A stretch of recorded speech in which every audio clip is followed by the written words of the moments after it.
제가 하루는 저희 아이들이 영상을 보고 있는데 가만히 보니까 다른 영상이 아니라 게임 영상을 보고 있었습니다. 그러니까 한마디로 프로 게이머들이 게임을 하는 영상을 보는데 제가 그게 이해가 안 가는 거예요. 왜 남이 게임하는 걸 봅니까? 제가 그래서 한번 물어봤어요, 우리 아들한테. 너는 왜 남이 게임을 하는 걸 보냐? 너가 게임을 하는 것도 아니고. 저한테 되묻더라고요. 그러면 아빠는 농구 게임은 왜 보는데? 제가 순간 뭔가 확 깨달아졌어요. 아, 내가 하지 않아도 남이 하는 걸 보는 기쁨도 있구나 라는 것을 좀 새삼스럽게 생각해 보게 되었습니다. 제가 요즘에 설교를 준비할 때도 가끔씩 켜놓는 영상이 있습니다. 예전에는 뭐 클래시컬 음악도 듣고 교회 찬양도 들으면서 설교 준비도 하고 때로는 아무것도 안 듣고 준비도 하는데, 책을 읽을 때나 사무실에 앉아있을 때 종종 틀어놓은 영상이 뭐냐면 트레킹 영상입니다. 이렇게 등산을 하고 길을 걷는 영상을 제가 많이 틀어놓습니다. 어제는 뭘 봤냐면요, 몽블랑에 올라가는 영상을 봤습니다. 이렇게 프랑스의 시골 동네, 아주 고즈넉한 동네에 한 청년이 가서 배낭을 메고 짐을 준비하고 비가 주룩주룩 오는데 짐을 싸서 한 걸음씩 한 걸음씩 올라가면서 광활한 대지와 정말 높고 아름다운 산을 보여주기도 하고 그 안에 있는 숲과 흐르는 시냇물을 보여주는 이런 영상들을 보면 내가 가보지 못한 곳에 길을 걷는 그런 좀 기쁨을 누리게 됩니다. 어떨 때는 뉴질랜드의 숲길을 걷는 영상을 보기도 하고, 한 번은 아프리카 고원지대를 한 7박 8일로 트레킹하는 영상을 계속 보기도 했습니다.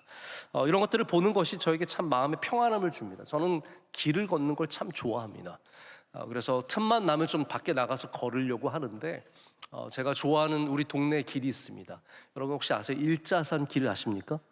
저쪽 뒤에 있는 산이 이렇게 쭉 연결되어 있어서 얼마나 이게 계속 걸을 수 있는지 모릅니다. 이거는 등산이라고 하면 큰일 나고요, 동산을 걷는 그런 길인데 거기서 걷다 보면 마음도 차분해지고 참 좋습니다. 우리 강동구가 참 살기 좋습니다. 아직도 주저하시는 분들이 계시다면 강동구로 이사 오셔서 사시면 됩니다. 제가 아마 이렇게 길을 걷는 것도 좋아하고 영상을 보는 것도 좋아하는 것은 아마 길과 삶이 많이 닮아 있기 때문이 아닐까라는 생각을 해봅니다. 수많은 사람들이 걸어가는 삶의 길이 다 이런 길의 모습들을 갖고 있기 때문이죠. 여러분들은 지금 인생에 어떤 길을 걷고 계십니까? 또 어떤 길을 걷기를 원하십니까? 지금 여러분들의 길은 안녕하십니까? 우리가 한동안 한국 사회에서 이런 인사가 유행했습니다. 꽃길만 걸으세요. 그래서 사업하시는 분 집에 시작할 때 화분이 오면 꽃길만 걸으라 라고 그런 카드가 걸려 있기도 했습니다. 근데 여러분, 누가 우리의 삶 속에서 꽃길만 걸을 수 있겠습니까? 우리 인생에는 진흙탕길도 있고요, 돌길도 만나게 되고 사막길도 건너야 되는 순간들이 있고 오르막길도 있고 내리막길도 있습니다. 오늘 우리는 본문 속에서 긴 선교의 여정 속에서 이제 마지막 길, 얼마 남지 않은 길을 걸어가는 바울을 만납니다. 게다가 바울은 혼자 걷고 있습니다. 이 드로아에서 아소까지는 약 30km가 조금 넘는 거리입니다. 건강한 남성이 걷는다면 하루가 꼬박 걸리는 그러한 거리입니다. 지금 바울은 마음이 좀 조급한 편입니다. 왜냐하면 오늘 말씀의 마지막에 나오듯이 오순절 전에 예루살렘에 도착해야 하는 일정이 잡혀 있습니다. 그렇기 때문에 여유를 부리면서 편하게 걸어갈 때가 아닙니다. 그런데 바울은 백길 대신에 홀로 육지의 길을 걸어갑니다. 늘 제자들과 함께, 다른 일행들과 함께 걸었던 바울이 어떤 마음으로 왜 혼자 이 길을 걸어갔을까?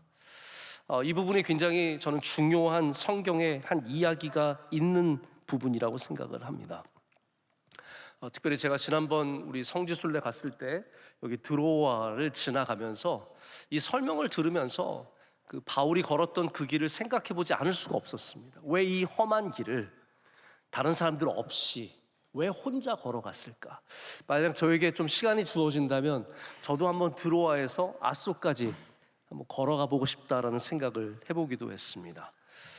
여러분, 성경에는 다양한 길을 걷는 사람들의 이야기가 나옵니다. 특별히 어려운 길을 걸었던 사람들의 이야기가 많이 나옵니다. 기억하실지 모르겠는데 제가 토요일 새벽에 사무엘 상하로 강해 설교를 했던 적이 있습니다. 다윗의 삶이 많이 있는 곳이 사무엘 상하입니다. 근데 특별히 사무엘 하는 다윗이 왕이 된 다음의 이야기 아닙니까? 그런데 사무엘 하의 많은 부분을 어떤 이야기가 차지하고 있냐면 다윗이 도망 다니는 이야기가 차지합니다. 다윗이 왕이 된 후에 사울을 피해 다니다가 겨우 사울이 죽고 나서 헤브론에서 왕이 된 다음에 여부수 쪽에 있던 그 예루살렘 성, 그 다윗성을 먼저 차지하고 나서 그리고 예루살렘을 짓고 그 좋은 곳에서 왕위를 누리다가 갑자기 어려움이 닥쳐옵니다. 그는 내리막길을 걷기 시작합니다. 예루살렘의 높은 곳에서 저 동쪽의 유대 광야 가장 낮은 곳에 있는 도시가 여리고입니다. 그 밑으로 내려가면서 그는 이제 왕의 모든 권위와 위엄을 다 내려놓고 도망자의 신세가 됩니다. 그의 아들 반란을 일으킨 압살롬을 피해 도망간 거 아닙니까? 근데 그 성경 말씀 사무엘 하의 중요한 중간 부분을 이게 다 차지하는데요, 다윗의 마음을 읽어보면 이런 마음이었어요. 나는 살아서 다시 저기로 못 돌아간다. 나는 예루살렘에 다시 살아서 돌아갈 가능성이 없다라고 판단을 하고 슬프게 유대 광야로 내려간 겁니다. 여러분, 그 내리막길을 걸어가는 그 낮은 곳으로 내려가는 다윗의 마음이 어떠했는지 우린 사무엘 하를 통해서 많이 생각해 본 적이 있습니다. 여기 다가오는 환난과 고난을 알고 있지만 그것을 알고도 묵묵히 걸어간 사람의 이야기가 오늘 본문 말씀에 있습니다. 바로 바울의 이야기입니다. 우리 어려운 길을 만나는 그리스도인들의 자세는 어떠해야 하는지 오늘 본문 말씀 속에서 여러분과 몇 가지를 생각해 보기를 원합니다. 첫 번째로 그걸 기억하시길 바랍니다. 급할수록 한 걸음씩 가야 합니다. 급할수록 한 걸음씩 걸어갈 수 있어야 합니다. 바울이 걸어가는 길이 이제부터 펼쳐지는 길은 더더욱 어려운 길입니다. 지금까지도 고생 많이 했습니다. 매를 맞기도 하고 돌에 맞기도 하고 파선을 당하기도 하고 강도를 당하고 수많은 어려움을 당했지만 이제 닥쳐올 고난에 비하면 아무것도 아닙니다. 그래서 바울이 그 길을 걸어가야 하는데 게다가 바울은 정해놓은 시간이 있었기 때문에 마음이 급해졌습니다. 여유를 누릴 수 없습니다. 오순절 전에 저 멀리 예루살렘까지 가야 합니다. 그러기 위해서 급히 가야 하는데 바울은 좀 더 빠르고 좀 더 순조로운 길보단 더 어려운 길을 택합니다. 저는 여기에 대해서 사실 설교를 한 적도 있었는데 지금 그 설교를 어제 한번 돌아다 봤는데 제가 많이 모르고 설교했더라고요. 여러분, 그래서 아셔야 돼요. 목사들이 모르고 설교하는 게 되게 많습니다. 저도 그때 설교 잘했다고 생각했는데 지금 돌아보니까 내가 되게 모르고 했구나라는 생각이 들 정도로 이 지리에 대해서 제가 잘 몰랐던 것 같습니다. 여기 드로아에서 아소로 가는 길이 있습니다. 그런데 이게 다 예루살렘으로 가기 위해서 가야 하는 길인데 이게 100길로 가면 60km예요. 근데 배를 타고 가는 거잖아요. 반면에 드로아에서 아소로 가는 육지길은 30km가 좀 넘습니다. 우리 이렇게 생각할 수 있어요. 그러면 더 짧은 길로 갔네요.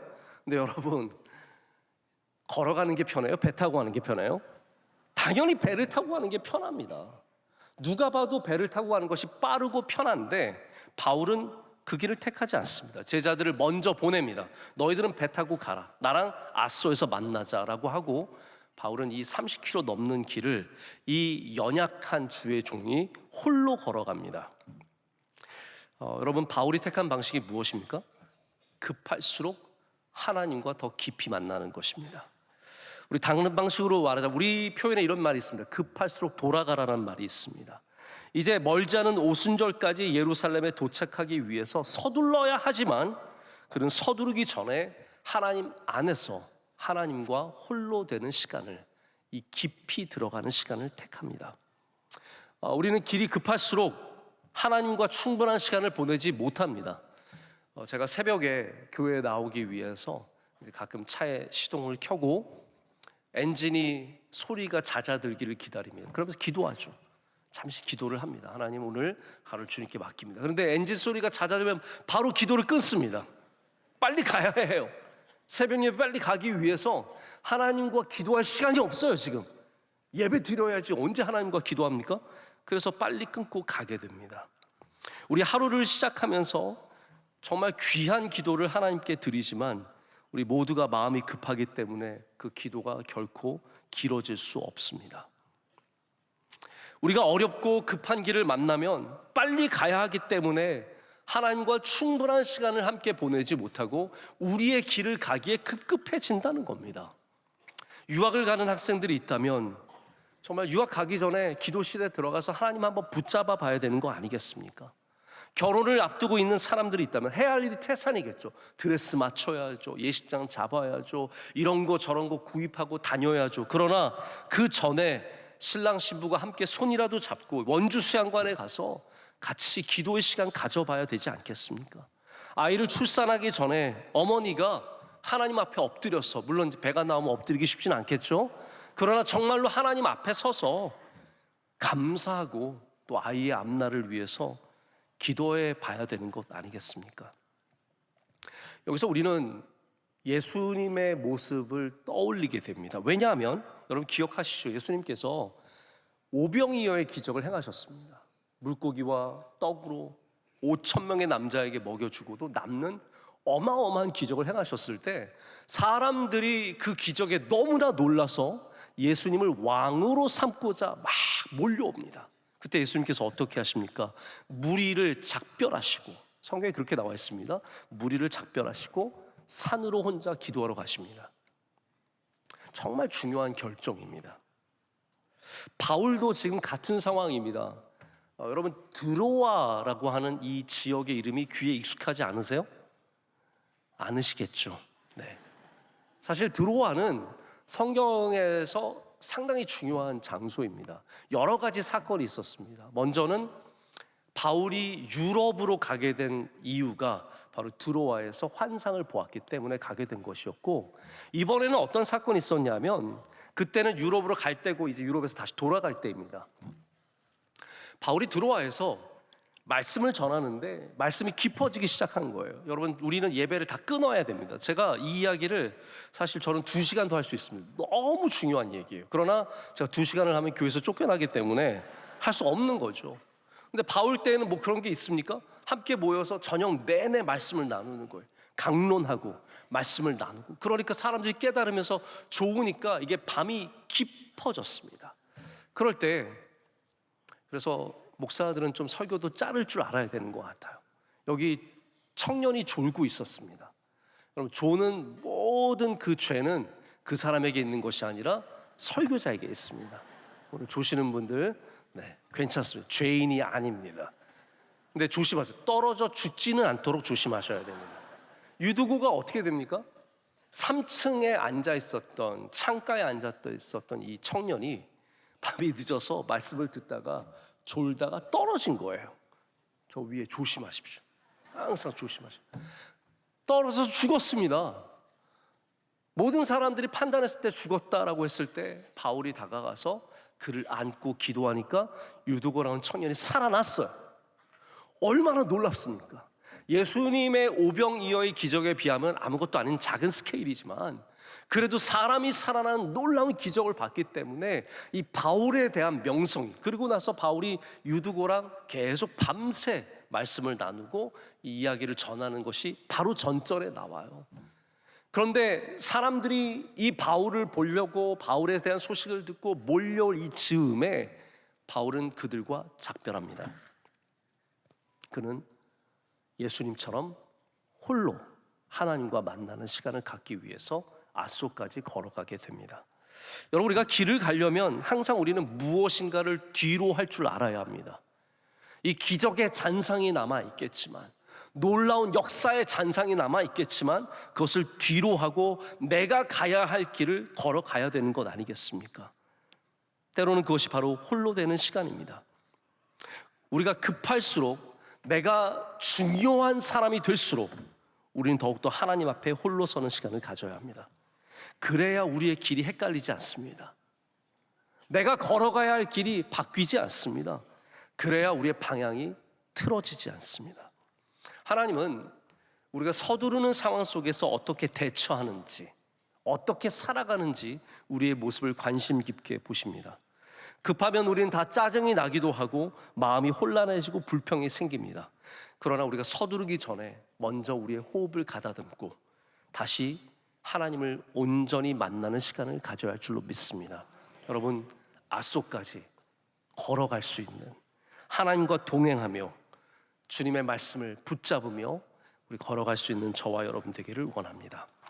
두 번째, 우리가 어려운 길을 만날 때 어떠한 자세를 가져야 하냐면요, 사람들이 만류하는 어려운 길이 있습니다.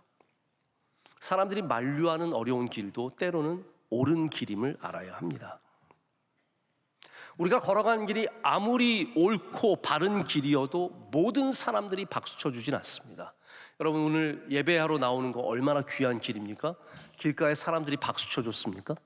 오늘 제가 알기로는 서울 마라톤이 있는 날입니다. 그렇죠? 그래서 도로도 많이 차단이 되고 아마 마라톤 뛰는 선수들이 있을 겁니다. 마라톤 뛰는 선수들은 박수 받습니다. 길가에 있는 사람들이 박수 쳐줍니다. 그러나 우리가 예배를 올 때 아무도 우리에게 박수 쳐주지 않습니다. 저는 한번 그런 거 해봤으면 좋겠어요.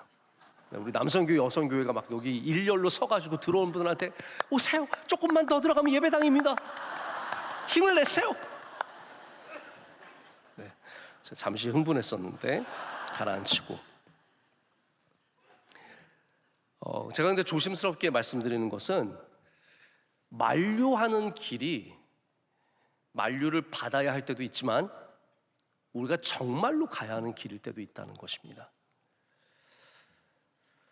자, 지금까지 우리 바울을 만류하는 사람들의 이야기를 우리가 쭉 보면은 뭐가 문제냐면, 이 사람들이 믿음이 없고 이 사람들이 세상적이고 세속적이면 이분들이 만류할 때 우리는 뿌리치고 가야 합니다.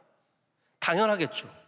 그런데 성경에 있는 문제가 있어요. 여기 바울을 만류하는 모든 사람들이 어떤 사람들이냐면 성령에 충만한 사람들이에요.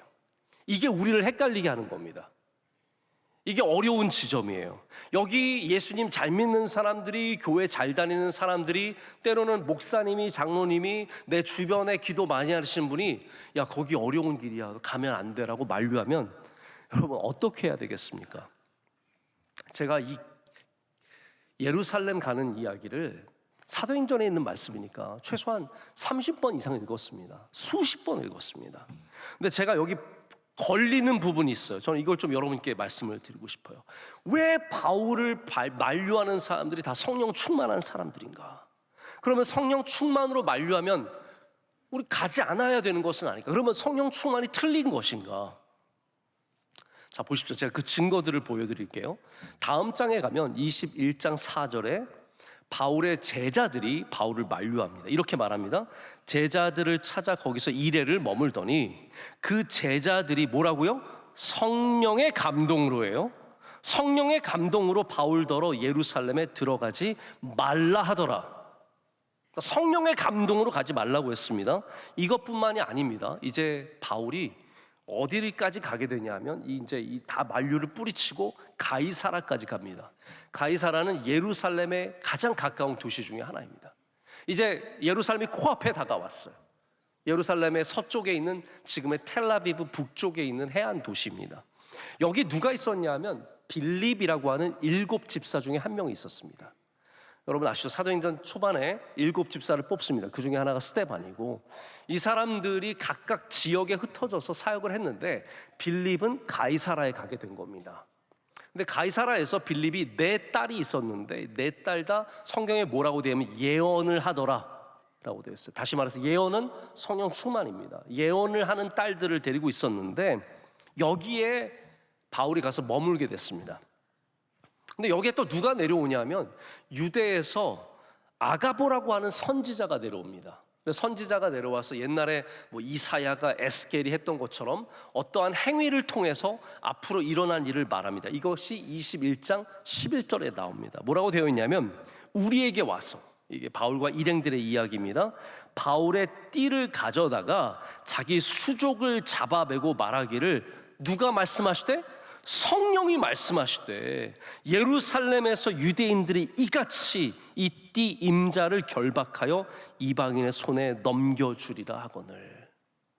그래서 이 말을 들은, 이 예언을 들은 누가와 그 제자들과 빌립과 네 딸들이 다 한결같이 바울에게 만류하는 겁니다. 가지 말라고 하는 겁니다.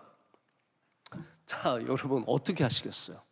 저 이거 굉장히 마음에 걸립니다. 저는 이 부분이 항상 읽으면서 마음에 거친 부분이었습니다. 바울의 제자가 아가보가 빌립과 네 딸들과 수많은 사람들이 다 성령에 똑같이 감동되어서 바울에게 말하고 있는데 왜 바울이 성령의 감동을 무시하고 갔을까? 근데 이번에 제가 정리가 됐어요. 이 부분을 좀 말씀을 드리고 싶습니다. 여기 나오는 21장에 나오는 모든 사람들이 성령의 감동을 인해서 바울에게 예루살렘에 가지 말라고 했는데, 엄밀히 말하자면 사람들은 성령이 가지 말라고 해서 만류한 것이 아니라 앞으로 일어날 어려움을 받기 때문에, 성령의 감동이 다 그 얘기예요. 예루살렘의 결박과 환난과 고난이 너를 기다리고 있다. 이 성령의 감동으로 말미암아 이런 일들을 받기 때문에, 어려움을 받기 때문에 가지 말라고 한다는 겁니다. 이해가 되세요? 안 되신 것 같아요. 성령은 가라 가지 말라를 말한 적이 없습니다. 성령은 가지 말라고 한 적이 없어요. 성령이 보여준 것은 앞으로 일어날 사건들의 모습들이었습니다. 그런데 사람들이 지레, 이거는 너무나 힘든 길이니까 우리 사도 바울이 안 갔으면 좋겠다라고 결정을 내어버린 겁니다. 근데 바울이, 이제는 이해가 되세요? 안 되신 것 같은데 다시 말씀드립니다. 다시 얘기 안 해도 되겠죠? 네, 넘어갑니다. 여기에 대해서 바울이 담대하게 말합니다. 바울도 이 일을 몰랐던 게 아니에요. 성령이 이 사람들에게만 임한 것이 아니라 바울에게도 이미 이것을 다 보여줬습니다. 바울이 그래서 훨씬 더 그 전에 20장에 뭐라고 말하냐면 20장 23절에 이렇게 말합니다. 오직 성령이 각 성에서 내게 증언하여, 그러니까 다른 곳을 들릴 때마다 성령이 다 이미 말씀해 주신 거예요. 결박과 환난이 나를 기다린다 하시나 내가 달려갈 길과 주 예수께 받은 사명 곧 하나님의 은혜의 복음을 증언하는 일을 마치려 하면은 나의 생명조차 조금도 귀한 것으로 여기지 아니하노라. 보십시오. 바울도 똑같은 성령의 경고를 받았습니다. 하지만 다른 사람들은 어려우니까 가지 말라고 하는 것이고, 바울은 내게 주신 사명의 길이기 때문에 내가 끝까지 가겠다라고 말하는 겁니다. 여러분, 사람들이 만류하는 길들이 분명히 있습니다. 저희 교회에도 몇 번 오셨던 내려놓음이라고 하는 책의 저자 이용규 선교사님이 계십니다.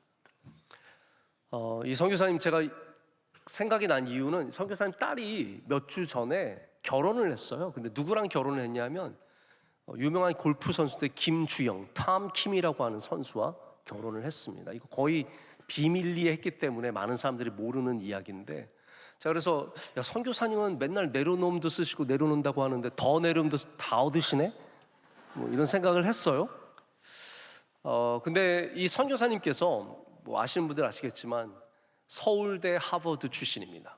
서울대 나오고 하버드에서 박사를 받으셨어요. 이분이 박사를 마치시고 하나님이 주신 감동을 따라서 몽골의 선교사로 가기로 헌신을 합니다. 그때 수많은 사람들이 만류했습니다. 야, 서울대에 하버드 박사면, 여러분 아들이 만약에 서울대에 나오고 하버드에서 박사학위 받았는데 몽골의 선교사로 간다면 뭐라고 말하겠어요? 잘 가라 박수 쳐주시겠어요? 저는 우선 걱정은 안 합니다. 우리 아들은 서울대 갈 일도 없고 하버드 갈 일도 없기 때문에 걱정은 안 하지만, 만약에 그렇게 된다면 누가 그거를 박수 쳐주겠어요? 만약에 우리 권사님 중에 한 분이 우리 아들이 이번에 하버드에서 박사학위를 받았는데 목사님 저 탄자니아에 선교사로 가겠대요. 어떻게 해야 돼요? 그러면 저는 말렸을 거예요. 그래서 저는, 여러분 저한테 찾아오지 마세요.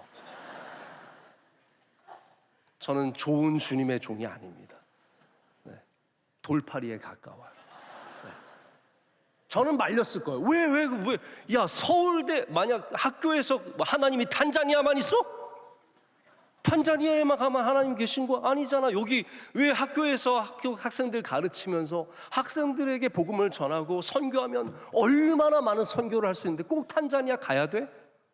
아마 저는 그렇게 얘기했을 가능성이 큽니다. 저만 그랬겠습니까? 이 선교사님 주변에도 수많은 사람들이 만류했을 겁니다. 근데 선교사님이 그걸 다 뿌리치고 몽골로 가서 국제학교를 세우고 대학교를 세우고 거기서 신실하게 하나님의 일들을 이루십니다. 그런데 더 큰 문제가 있어요. 이러다가 선교사님이 몽골의 학교가 너무너무 잘 되고 있는데 갑자기 인도네시아로 가겠대요. 또 사람들이 말리기 시작합니다. 여기 몽골에서 이렇게 사역이 잘 되고 있는데 왜 굳이 인도네시아냐? 뭐 인도네시아에 뭐 금이 있냐, 은이 있냐, 뭘 사놨냐? 왜 인도네시아로 가냐? 또 말리기 시작합니다. 제가 선교사님의 책을 읽어보니까 이 수많은 이동 가운데 제일 힘들었던 사람들이 선교사님 자녀들입니다. 정말 어려움이 많았어요. 자녀들 가운데는 정말 대화를 거부하고 아버지와 관계를 끊었던 그런 자녀들도 있고 고난을 많이 당했어요. 저는 그래서 이렇게 선교사님 자녀들이 지금 잘 되는 걸 보면서 너무 많이 위로를 받습니다. 하나님께서 다 세워주시고 채워주시는구나. 위로를 많이 받습니다. 그래서 모든 사람들이 반대하는 또 인도네시아로 가서 지금 자카르타 옆에 기독교 학교를 너무나 잘 세우시고 그 기독교 대학이 지금 명문 대학으로 변해가고 있습니다. 여러분, 그렇습니다. 만류한다는 것이 그분들이 잘못돼서가 아니라 우리가 어려운 길을 바라보는 시선이 다르기 때문입니다. 제3자들에게는 어려운 길은 가면 안 되는 길입니다. 그러나 나에게는 하나님이 주신 길이라면 그 어려운 길도 가야 된다라는 것이죠. 자, 그래서 결론적으로 말씀을 드리면 이것이 세 번째이자 결론인데, 우리는 쉬운 길이 아니라 하나님이 주신 길을 걸어가야 합니다. 이스라엘은 어려움을 만나면 그 어려움 때문에 그 길을 가기를 거부했습니다. 항상 그랬습니다. 그래서 탈출할 때, 애굽에서 이집트에서 탈출해서 홍해를 만났을 때 우리를 다 여기 물에 빠뜨려 죽이려고 하느냐라고 하면서 그 길을 거부했고, 가다가 배가 고프면 우리를 다 굶어 죽이려느냐 하면서 그 길을 거부했습니다. 가장 클라이막스는 뭐냐면 가데스 바네아에서 12명의 정탐꾼이 가나안을 정탐했을 때 그들이 본 것에 그들은 실망하고 그 길을 거부합니다. 10명의 정탐꾼들이 가서 뭘 봤냐 하면 큰 포도를 봤습니다. 여기 비옥한 땅이구나. 그런데 동시에 그들은 큰 거인들을 봤습니다. 그러면서 여기는 우리가 가면 안 되는 길이다 라고 얘기했고요, 그들은 비옥한 땅을 봤지만 높은 성읍을 보면서 또 여기는 우리가 가면 안 되는 땅이라고 말하게 되면서 돌아와서 우리 이 길을 가면 안 된다고 결론을 짓게 되는 것입니다. 여러분, 이것처럼 안타까운 일이 어디 있습니까? 어려움이 있으면 하나님이 주신 길이 아닐까요? 아닙니다. 우리의 어려운 길, 모든 길에는 어쩌면 하나님이 함께 하시는 은혜만 있으면 넉넉히 감당할 수 있는 능력이 있는 거 아니겠습니까? 예수님께서 이 땅에 오셔서 온갖 조롱과 비난과 비판을 당하시고 채찍에 맞으시고 마침내는 십자가에 달려 죽으셨는데 어려운 길이니까 오시면 안 되는 것이었습니까? 여러분, 이 부분도 참 중요한 부분입니다. 왜냐하면 우리 그리스도인들이 결정을 내릴 때 이런 얘기들을 많이 하세요. 목사님, 제가 마음에 평안이 없으니까 이 길은 아닌 것 같아요. 혹은 목사님, 하나님이 평안을 주시니까 이 길이 맞는 것 같아요. 여러분, 이거 조심해서 판단하셔야 됩니다. 왜냐하면 제가 새벽 예배 때도 잠깐 말씀을 드렸지만 평안이라는 것은 단순히 막 바람이 불지 않고 하늘이 맑고 호수가 잔잔한 그런 것만을 평안이라고 하지 않습니다. 진정한 평안, 진정한 샬롬은 뭐냐면 바람이 불고 있어도, 풍랑이 치고 있어도, 거센 파도가 일고 있어도 내 마음에 하나님께서 함께 하심으로 평안함이 있을 때, 평온함이 있을 때 그것을 우리가 샬롬, 평안이라고 말하는 겁니다. 그래서 어렵다고, 힘들다고 하나님이 보내주신 길이 아니라는 것은 잘못된 생각이라는 겁니다. 여러분, 결혼을 했는데 남편이 어려워요. 그러면 이 가정은 하나님이 주신 가정이 아니다라고 말할 수 있겠습니까? 직장이 어려우면 내게 주신 직장이 아닙니까? 공부가 어려우면 내가 공부해야 되는 거 아닌 겁니까? 저도 공부해봤지만 공부가 쉬웠던 적은 단 한 번도 없는 것 같아요. 목회가 쉬워서 목회하는 사람이 어디 있습니까? 어떤 분들은 그러세요. 야, 난 목사하면 나도 잘할 수 있을 거야. 해봐요. 나도 저거는 할 수 있을 것 같은데. 저기 서가지고 뭐 쭈글쭈글 하다가 내려가고, 명성교회 목사 뭐 암 다 하실 수 있을 것 같아요.